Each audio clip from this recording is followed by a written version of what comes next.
Hello everyone, मैं doctor Sheetal लाठिया from India.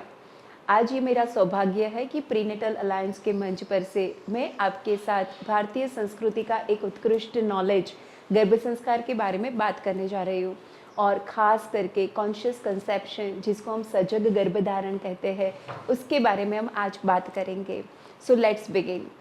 मेरा सभी पेरेंट्स से एक प्रश्न है कि हम कैसा बच्चा चाहते हैं ना। अगर हम माता पिता को पूछे कि आपका बच्चा कैसा होना चाहिए, तो ऑब्वियसली हमारी बहुत बड़ी लिस्ट है ना, और ये सारी क्वालिटीज़ हम अपने बच्चे में चाहते हैं। हम हमारे बच्चे में ये सारे गुण देखना चाहते हैं, जैसे दया, प्रेम, करुणा, शांति, सत्य, धर्म, सहिष्णुता, साहस, संतोष, विनय, स्वाध्याय, समानता, श्रम, अभय, आत्मसम्मान, अक्रोध और वीरता। अगर हम ऐसा बच्चा चाहते हैं तो माता पिता को क्या करना है? यही विज्ञान है कॉन्शियस कंसेप्शन, जिसको हम अधिजनन शास्त्र भी कहते हैं। अधिजनन शास्त्र मतलब अधि मतलब संगत, उससे सुसंगत, जनन मतलब जन्म की प्रक्रिया, और शास्त्र मतलब वो विज्ञान जिसमें एक विषय पे गहराइयों से अध्ययन किया हो और सचोट अध्ययन किया हो। तो यही है अधिजनन शास्त्र, यानी कि हम अपने संतान को कैसे श्रेष्ठ बना सकते हैं, उसका एक उत्कृष्ट विज्ञान। हम पहले ये समझ लेते हैं कि हमारी उत्पत्ति कैसे हुई ना, मानव इस पृथ्वी पे कैसे आए। तो हमने बहुत सारी कहानियाँ सुन रखी है, जैसे ईव और आदम दो थे और उन्होंने कोई फल खाया और उसकी वजह से उनके अंदर काम वासना का जन्म हुआ, और उसी काम वासना में से मनुष्य प्रजाति का जन्म हुआ। कोई बोलता है कि पैगंबर आकाश में बैठे थे, उसने पुरुष की रचना की और उसकी मछली की हड्डी का एक टुकड़ा जिसमें से स्त्री का सर्जन किया, और उस स्त्री के उपभोग के परिणाम के कारण मनुष्य का सर्जन हुआ। लेकिन हमारी भारतीय संस्कृति ये मानती है कि हर एक जीव शिव का ही अंश है। अहम ब्रह्मास्मि, मैं ही ब्रह्म हूँ, तत्वमसि, मैं वही हूँ जो वो है, अयम अमृतस्य पुत्रम, हम अमृत के ही पुत्र है। ये जो विज्ञान है, हमारी जो भारतीय संस्कृति है, ये संस्कृति के शास्त्र में और उसके जो लिटरेचर है, उसमें पुराणों में, उपनिषदों में सुप्रजनन शास्त्र के बारे में बहुत कुछ बताया गया है। बहुत सारी प्रक्रिया और विधियाँ जिसके द्वारा माता पिता एक श्रेष्ठ संतान प्राप्त कर सकते हैं, उसके बारे में भी बताया गया है। और वेदों में तो श्रेष्ठ संतान के आह्वान थकी और उसके श्रेष्ठ डेवलपमेंट के लिए ऋचाएँ और श्लोक भी है, और पुत्रयष्टि यज्ञ का भी जिक्र किया गया है। इसका मतलब ये है कि हम तय कर सकते हैं कि हमारा आने वाला बच्चा कैसा होगा। हम अपने आने वाले बच्चे को श्रेष्ठ बनाने के लिए कुछ प्रक्रिया कर सकते हैं, कुछ प्रयत्न कर सकते हैं, जो हर एक पेरेंट्स को करना चाहिए। तो चलिए आज इस उत्कृष्ट ज्ञान की यात्रा को शुरू करते हैं। क्या है ये कॉन्शियस कंसेप्शन? कॉन्शियस कंसेप्शन का ये कंसेप्ट समझने से पहले एक छोटा सा कंसेप्ट जो बहुत इम्पॉर्टेंट है। हम सब ऐसा मानते हैं कि हमारे द्वारा बच्चा इस पृथ्वी पे आता है, लेकिन हकीकत ये है कि बच्चा माता पिता को सिलेक्ट करता है। यस, वो बच्चे के हाथ में है, वो बच्चे की चॉइस है कि उसको किस माता पिता के शरीर में जाना है। वो कैसे चूज़ करता है? हमारे 3 शरीर है, स्थूल शरीर, सूक्ष्म शरीर और कारण शरीर। स्थूल शरीर जो मृत्यु के बाद हम यहीं पे छोड़ के जाते हैं। सूक्ष्म शरीर जो हम नेक्स्ट बर्थ में उसको लेके जाते हैं। सूक्ष्म शरीर में हमारे सारे संस्कार और इम्प्रेशंस वहाँ पे स्टोर होती है। हमारे इस जन्म के जैसे कर्म है, संस्कार है, उस कर्म और संस्कार के अनुरूप हम पेरेंट्स को चूज़ करते हैं नेक्स्ट बर्थ के लिए। तो जो आत्मा उत्कृष्ट कर्मों वाला, उत्कृष्ट संस्कार वाला है, उसको धारण करने के लिए उत्कृष्ट माता पिता चाहिए, और वाइसा वर्सा। अगर आप उत्कृष्ट आत्मा का आवाहन करना चाहते हैं तो आपको खुद को उत्कृष्ट बनाना है। तो खुद को कैसे उत्कृष्ट बनाएं, उसको समझने का जो पूरा विज्ञान है, सचोट विज्ञान है, वही है कॉन्शियस कंसेप्शन। आज का जो हमारा सेशन है वो उन माता पिता के लिए बिल्कुल नहीं है जो ये मानते हैं कि हमारे नसीब में जैसा होगा वैसा बच्चा होगा। ये उन माता पिता के लिए है जो ये श्रद्धा रखते हैं कि हम जैसा चाहते हैं वैसा बच्चा हम अवतरित करवा सकते हैं, हम उसका अवतरण को प्रेरित कर सकते हैं। तो ये खुद को इवॉल्व करने की जर्नी है, खुद को बदलने की जर्नी है, खुद पे काम करने की जर्नी है। हर एक माता पिता एक श्रेष्ठ संतान की आशा रखते हैं, लेकिन केवल मनसा रखने से कुछ नहीं होता। जैसे कोई स्टूडेंट है, कोई बच्चा है, वो चाहता है कि वो डॉक्टर बने, लेकिन सिर्फ उसके चाहने से वो डॉक्टर नहीं बन सकता, उसको उसके लिए मेहनत करनी पड़ती है। ऐसे ही अगर हम श्रेष्ठ माता पिता बनना चाहते हैं तो हमें उसके लिए भी मेहनत करनी पड़ती है। सिर्फ हमारे चाहने से हम बच्चे को आकर्षित नहीं कर सकते। और उसके अपोजिट अगर माता पिता आने वाले बच्चे को श्रेष्ठ बनाने के लिए मेहनत करते हैं, 100% उसका परिणाम उसे अपने बच्चे के जीवन में दिखता है। कैसे होता है कंसेप्शन, गर्भधारण कैसे होता है? मेडिकल साइंस के रेफरेंस से अगर देखें तो जब स्पर्म ओवम को मिलता है तब गर्भधारण होता है, लेकिन ये अधूरा ज्ञान है। अगर स्पर्म ओवम को मिलने से गर्भधारण होता तो एक भी आईवीएफ साइकिल्स फेल नहीं जाते, बिकॉज उसमें से स्पर्म और ओवम को तो बाहर लेबोरेटरी में मिलाया जाता है, उसके बाद माता के गर्भ में उसको इम्प्लांट किया जाता है। लेकिन कुछ ऐसा तत्व है जो उनके साथ जुड़ने से गर्भधारण होता है, और वो है बच्चे का और आत्मा का सूक्ष्म शरीर। जब स्पर्म और ओवम एक दूसरे को मिलता है और उसके साथ एक आत्मा का सूक्ष्म शरीर भी उसके अंदर प्रवेश करता है, तब आपकी प्रेगनेंसी पॉजिटिव आती है। और ये जो अवतरण होता है सूक्ष्म शरीर का, उसके ऊपर बहुत सारे फैक्टर्स अफेक्ट करते हैं। एक ब्यूटीफुल फैक्ट ये है कि स्पर्म फादर की तरफ से आता है और ओवम मदर की तरफ से आता है, लेकिन एक फादर अपने बच्चे को सिर्फ अपना स्पर्म नहीं दे रहा। जब फादर अपना स्पर्म दे रहा है, उसके साथ बच्चे के अंदर फादर के स्थूल शरीर के सारी स्ट्रेंथ और वीकनेसेस, उसके शारीरिक स्वास्थ्य, उसका मानसिक स्वास्थ्य, वो सब वो अपने बच्चे को ट्रांसफ़र कर रहा है। और सिर्फ बच्चा, वो फादर अपना नहीं, अपनी 14th पीढ़ी का, 14th जनरेशन, टोटल 14 पीढ़ी उसकी जो है, उसके सारे गुण संस्कार, जिसको लिनिएज बोलते हैं, वो अपने बच्चे में वो ट्रांसफ़र कर रहा है। और जब मदर अपने बच्चे मतलब ओवम देती है अपने बच्चे के कंसेप्शन के लिए, तो सिर्फ मदर अपना ओवम नहीं दे रही, उसकी शारीरिक और मानसिक जो भी स्ट्रेंथ और वीकनेस है वो भी ट्रांसफ़र कर रही है। और मदर के 5 पीढ़ियाँ उनके भी संस्कार और गुण अवगुण बच्चे में ट्रांसफ़र होते हैं।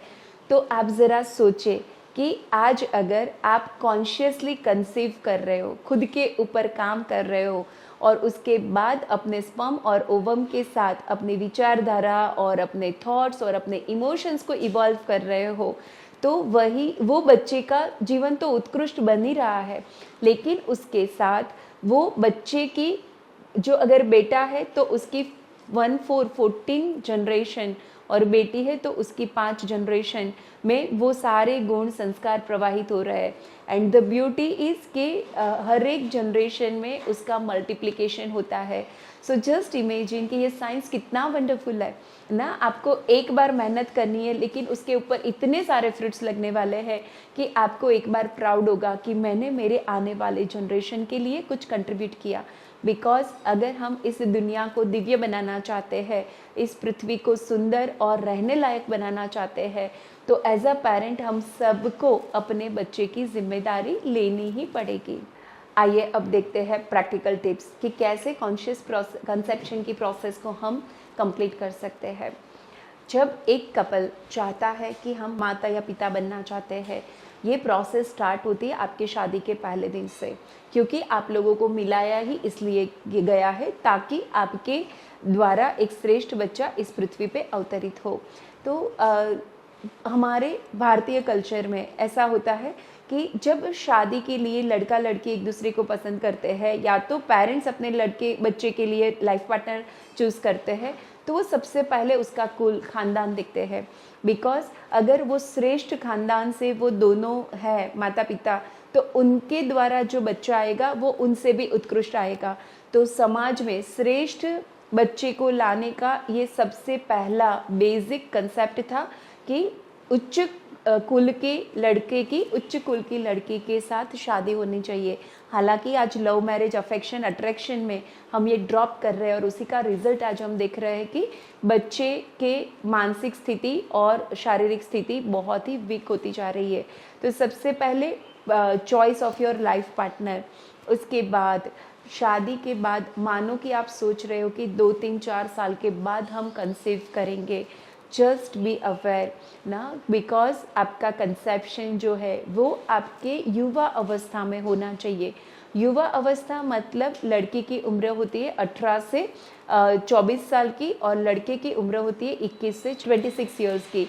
तो इस ड्यूरेशन में अगर आप कंसीव करते हो तो वो आपके लिए बेस्ट है। बिकॉज जब आप यौवन अवस्था में हैं, आपके हार्मोन्स नॉर्मल है, आपकी फिजिकल फिटनेस अच्छी है और आपकी रिप्रोडक्टिव सिस्टम हेल्दी है, और तब आपका जो स्पर्म और ओवम बन रहा है उसकी क्वालिटी बहुत ही अच्छी होगी।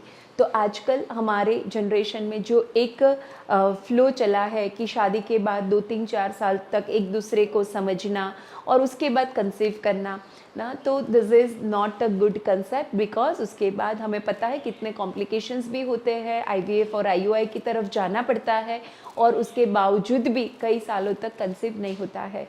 सो your young age is the best time to conceive. और अगर आप 1-2 साल के बाद भी कंसीव करने का प्लान कर रहे हो, लेकिन उसकी प्रिपरेशन आज से स्टार्ट हो जाती है। बिकॉज जब माता पिता की एनर्जी एक दूसरे को सिंक्रोनाइज करती है, तब उस माता पिता के द्वारा जो बच्चा अवतरित होता है उसका ओज, उसका तेज अलग ही होता है।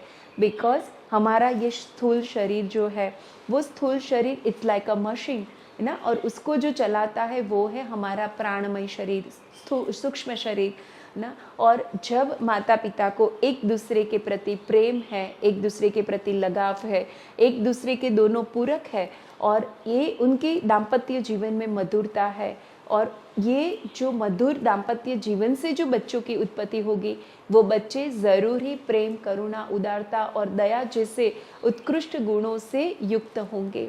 तो दूसरा इम्पॉर्टेंट है आपकी एज और आपके रिलेशंस, हस्बैंड वाइफ के रिलेशंस। ओके, अब आपने सोच लिया कि okay fine, now we are planning to conceive. तो ऐसा नहीं है कि हम अपनी फैसिलिटी देखें, अवेलेबिलिटी देखें कि कब हम फ्री है, कब हम प्लान करना चाहते हैं ना। तो भारतीय शास्त्र में बताया गया है कि सीज़न इम्पॉर्टेंट है। जैसे हम देखते हैं कि सारे वृक्ष और सारे पेड़ पौधे, फल, वेजिटेबल्स, इन सब की सीज़न होती है, और जब सीज़न जिसकी होती है उसी की गुणवत्ता श्रेष्ठ होती है। ऐसे ही माय डियर पेरेंट्स, कंसीव करने की भी एक सीज़न होती है, और जब उस समय में कंसीव करते हैं तो स्पर्म और ओवम की क्वालिटी बेस्ट है। माता का शरीर जो बच्चे का एटमॉस्फेयर बनाता है वो बेस्ट है, और माता की मानसिक स्थिति भी बेस्ट है। और उस अवस्था में जब माँ कंसीव करती है डेफिनेटली वो बच्चा बेस्ट बनेगा। सो कौन सी सीज़न बेस्ट है ना, हर एक कंट्री में सीज़न अलग अलग होगी। तो मैं ओवरऑल ऐसा बोलूँगी कि अगर इंडिया के रेफरेंस से देखते हैं तो winter and monsoon, this 2 are best season. और अगर न्यूट्रली अगर हम देखें तो जब बाहर का वातावरण ऐसा है जिस वातावरण में आप खुश हैं, आप प्रसन्न हैं। फॉर एग्जाम्पल समर में बहुत ज़्यादा गर्मी होती है, हमारा मन भी इरिटेटेड होता है, हमारा बॉडी भी लिथार्जिक फील करता है। So this is not the ideal time to conceive, because ये सारी फीलिंग, इमोशंस और ये सारे जो गुण हैं वो हमारे ओवम हैं जो हमारे बच्चे में अननोइंगली ट्रांसफ़र होंगे। So summer is not the good season to conceive, winter and monsoon is this 2 seasons are good for conception. और उसके बाद आप जब कंसीव करते हो तो समय का भी इतना ही महत्व है। कौन से समय पे प्लान करना, डेफिनेटली अर्ली मॉर्निंग, ब्रह्म मुहूर्त यानी कि सनराइज से पहले 48 मिनट्स, और या तो midnight is 9 PM to 11 PM ना, तो ये this 2 times are best for the conception. और ये जब टाइम पे आप कंसीव करते हो तो जैसे एक यज्ञ हो रहा है, तो यज्ञ स्थान का इम्पॉर्टेंस होता है, उसको विधि विधान के साथ तैयार किया जाता है, उसकी प्रिपरेशन की जाती है। ऐसे ही जब हम कंसीव करते हैं तो हमारे रूम का भी एक इम्पॉर्टेंस है। तो रूम कैसा होना चाहिए, वो वेंटिलेटेड होना चाहिए, क्लीन होना चाहिए, उसमें कोई भी नेगेटिव ऊर्जा का स्रोत नहीं होना चाहिए, जैसे कि कोई भी प्योर लेदर की चीज़ें हैं, आपके चप्पल्स है, या तो ऐसी कुछ चीज़ें जो आप यूज़ नहीं कर रहे हो, या तो कई सालों से वो आपके कोई काम की नहीं आई, तो वो चीज़ें हमें अपने रूम से रिमूव करनी है। बिकॉज कुछ चीज़ें ऐसी होती है जिसको आप मतलब पिछले 2-3 महीने से 4 महीने से उसको टच भी नहीं किया है, उसको यूज़ भी नहीं किया है, so it's steady since long. और जो भी चीज़ स्टेडी है वो नेगेटिव ऊर्जा को एब्सॉर्ब करते हैं। हमें हमारे रूम को एक यज्ञ वेदी बनानी है, क्योंकि हम एक दिव्य आत्मा को अवतरित करना चाहते हैं। तो हमारे रूम को हम ऊर्जावान करेंगे, तो सारी नेगेटिव एनर्जी के सोर्सेज को हम रिमूव करेंगे, कोई वेस्टेज या कोई फालतू चीज़ हम रूम में नहीं रखेंगे। और उसके साथ रूम की ऊर्जा को और बढ़ाने के लिए आप आपके रूम में गाय के घी का दिया कर सकते हो, कपूर कर सकते हो, ये भी आपकी ऊर्जा, रूम की ऊर्जा को और भी ऊपर उठाएगी। और आप जब कंसीव कर रहे हो तो वो प्रोसेस से पहले नहाना बहुत इम्पॉर्टेंट है, बिकॉज वाटर से सिर्फ हमारा बॉडी क्लीन नहीं होता है, सिर्फ हम फ्रेश फील नहीं करते हैं, लेकिन वो हमारी एनर्जी का क्लींजिंग करता है। तो पूरे दिन अगर आप बाहर वर्किंग प्लेस पे गए हो और रात को जब आते हैं, तो जब हम नहाते हैं शरीर को तो क्लीन करते ही है, लेकिन कितने लोगों से मिले, कितनी जगहों पे गए, किसी के कुछ वाइब्रेशंस थे, किसी की कुछ एनर्जी थी, वो सारी हमने एब्सॉर्ब कर ली।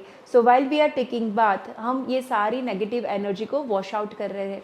और द ब्यूटीफुल थिंग इज़ कि जब आप नहा रहे हो ना, माइंडफुलनेस के साथ बात लेना है, सोचना है कि ये पानी जो मेरे शरीर पर से बह रहा है वो मेरे शरीर को तो क्लीन कर ही रहा है, लेकिन उसके साथ मेरे मन की सारी नकारात्मकता और मेरे शरीर में जो भी नेगेटिव एनर्जी है उसको भी वॉश आउट कर रहा है। एंड जस्ट सी कि आप कितना फ्रेश फील करते हो। तो नहाना कंसेप्शन से पहले बहुत ही इम्पॉर्टेंट है। और उसके बाद जब आप कंसेप्शन की प्रोसेस में इन्वॉल्व होते हो तो हस्बैंड वाइफ का एक दूसरे के साथ कनेक्शन बहुत इंपॉर्टेंट है ना। तो जब आप कंसीव कर रहे हो, frankly honestly ask yourself, are you ready for the conception, है ना। पेरेंट्स, दोनों पेरेंट्स रेडी होने चाहिए, है ना। एक प्रार्थनामय मन के साथ, एक कृतज्ञता के भाव के साथ और उस परमात्मा के प्रति एक श्रद्धा के साथ कंसीव करना है, बिकॉज ये एक पूजा है, ये यज्ञ है ना। नॉर्मल फिजिकल रिलेशन जो हमारी काम वासना में से होते हैं, उससे ये प्रोसेस बहुत ही अलग है ना।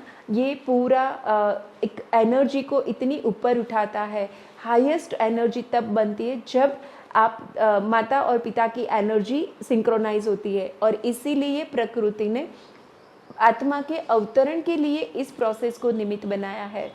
So it's a divine process, fill divinity so that you can attract a divine soul in your womb। तो एक प्रार्थना के साथ, कृतज्ञता के साथ उस प्रोसेस में इन्वॉल्व होना है। जब आप उस प्रोसेस में इन्वॉल्व है, अपने मन में अपने बच्चे की छवि रखनी है ना, जैसा बच्चा आप चाहते हो। बोला, साइंस ने प्रूव किया है कि at the time of conception माता पिता के मन में जो चित्र होता है हूबहू वही बच्चे को वो अट्रैक्ट कर सकते हैं, उसी प्रकार के आत्मा को हम अट्रैक्ट कर सकते हैं। तो जब माता पिता के मन में एक उत्कृष्ट आत्मा का प्रार्थना का भाव है, और डेफिनेटली वो एक उत्कृष्ट आत्मा को ही अट्रैक्ट करेगा। और एक ब्यूटीफुल साइंस कि बच्चा कैसे तय करेगा कि मुझे किस पेरेंट्स के पास जाना है। तो ना तो बच्चा माता पिता को फिजिकली देख सकता है, ना तो वो उसको पहचानता है, लेकिन जब माता पिता उस प्रोसेस में इन्वॉल्व होते हैं, उसके आसपास एक ऑरा बनती है, और वो ऑरा जो है it's like a sparkling light ना, और ये ऑरा सोल आइडेंटिफाई करता है। और उस ऑरा का जो डायमीटर है, उसकी जो तेजस्विता है, उसके सिंक्रोनाइज होती जो सोल होगी वो हम अट्रैक्ट कर पाएंगे। अगर हम कोई डिवाइन सोल को, जिसकी ऑरा बहुत स्प्रेडेड है, तेजस्वी है, उसको अगर हम अट्रैक्ट करना चाहते हैं, हमें हमारी ऑरा को उतनी ही स्प्रेड करनी पड़ेगी, अपने आप को उतने ही उत्कृष्ट, अपनी ऊर्जा को उतनी ही उत्कृष्ट बनाना पड़ेगा। और during the process just be grateful in the mode of prayer and in the mode of surrender ना, कि हम ये प्रोसेस में से पास हो रहे हैं। ये नियति का निर्णय है कि कब वो बच्चा देंगे, उसका जो भी निर्णय है हम उसके साथ है, किसी बोझे के साथ कि इस बार कंसीव हो ही जाना चाहिए, ऐसा कोई बर्डन से हम कंसीव नहीं करेंगे। Because your stress, your expectation can change your hormones and वो आपके इनफर्टिलिटी का रीज़न बन सकता है। कंसेप्शन के बाद एक ग्रैटिट्यूड शेयर करना है और उसके बाद आप आपके रूटीन वर्क में इन्वॉल्व हो सकते हैं। Before starting this process just work on your self. माता पिता का प्योरिफिकेशन ना, अपने शरीर का शुद्धिकरण, शारीरिक स्वास्थ्य बहुत इंपॉर्टेंट है। आपके गायनेकोलॉजिस्ट आपको हीमोग्लोबिन और फॉलिक एसिड लेने के लिए बोलेंगे, कैल्शियम लेने के लिए बोलेंगे, जो शरीर के स्तर पे आपके ब्लड रिपोर्ट्स को नॉर्मल बनाएंगी। लेकिन आपके शरीर के कण कण में उत्साह है, आप निरोगी है, आप एट एनी टाइम कुछ भी करने के लिए रेडी है, आप सुबह से उठते हो रात को सोने तक फ्रेश है, एनर्जेटिक फील करते हैं, तब आप शारीरिक रूप से तैयार है कंसेप्शन के लिए। दूसरा इम्पॉर्टेंट है कि मानसिक रूप से स्वस्थ रहना, आपकी भावनाएं, आपके इमोशंस, वो भी बहुत इंपॉर्टेंट है। जस्ट चेक योर सेल्फ, आपके पॉजिटिव इमोशंस बढ़ रहे हैं क्या? प्रेम, करुणा, दया, सकारात्मकता, किसी को मदद करने की भावना, ये सारी मानसिक चेंजेस भी हमारे अंदर आने चाहिए। और आपका वातावरण, जैसे एक पौधे को एक अच्छा वातावरण चाहिए, ऐसे ही आपको भी आपके कुक को तैयार करने के लिए एक अच्छा वातावरण चाहिए। तो जस्ट चेक कि आपका टाइम कहाँ स्पेंड कर रहे हो, टीवी में, मोबाइल में, गॉसिप्स में। यस, अगर ये कर रहे हो जस्ट स्टॉप इट, बिकॉज कोई भी ग्रेट सोल ऐसे वातावरण में नहीं आना चाहता है ना। तो just invest your time in prayer, meditation, योग, प्राणायाम, meditation, healthy reading and healthy music. So just prepare yourself physically, mentally, emotionally, and just cleanse your atmosphere so that you can invite a divine soul. And the last and most important thing is brahmacharya.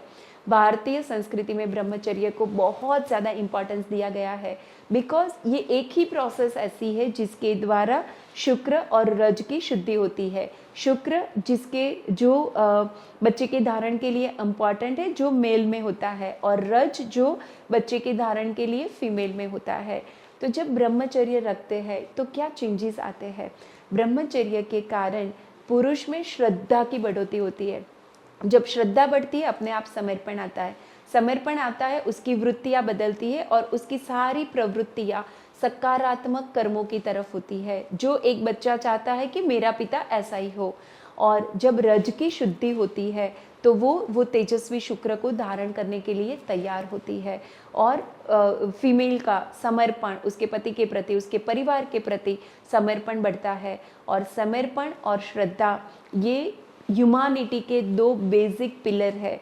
पूरी humanity श्रद्धा और समर्पण के आधार पे टिकी हुई है। तो अगर हम ये दो क्वालिटी को भी अपने बच्चे में ला सकते हैं, हमारा बच्चा बहुत अच्छा जीवन जी पाएगा। और गर्भ मतलब जब ब्रह्मचर्य को हम फॉलो कर रहे हैं ना, तो हमारी ऊर्जा का ट्रांसफॉर्मेशन होता है। हमारी जो काम ऊर्जा है उसमें से ओज बनता है, ओज में से तेज बनता है, और तेज में से ब्रह्म बनता है। जो इस ब्रह्मरंध्र तक ऊर्जा जब पहुंचती है, और भारतीय संस्कृति के अनुसार हर एक बच्चा ब्रह्म में से अवतरित होना चाहिए। हर एक माता पिता की ऊर्जा जब ब्रह्म तक पहुंचती है, तभी माता पिता क्वालिफाइड माने जाते हैं कि नाउ दे कैन प्लान। सो अगर हमारे समाज में हर एक बच्चा ब्रह्म में से आएगा, ये समाज विभूतियों से भर जाएगा, महान लोगों से भर जाएगा, दिव्य पर्सनालिटियों से भर जाएगा। तो आई होप कि ये ज्ञान आपको आपके जीवन में एक श्रेष्ठ आत्मा के अवतरण के लिए मदद करेगा। प्रीनेटल अलायंस के प्लेटफॉर्म का बहुत बहुत धन्यवाद, जो इस ज्ञान को पूरी दुनिया में फैलाने का जिम्मेदारी ले रहे हैं। Thank you so much. जय श्री कृष्ण।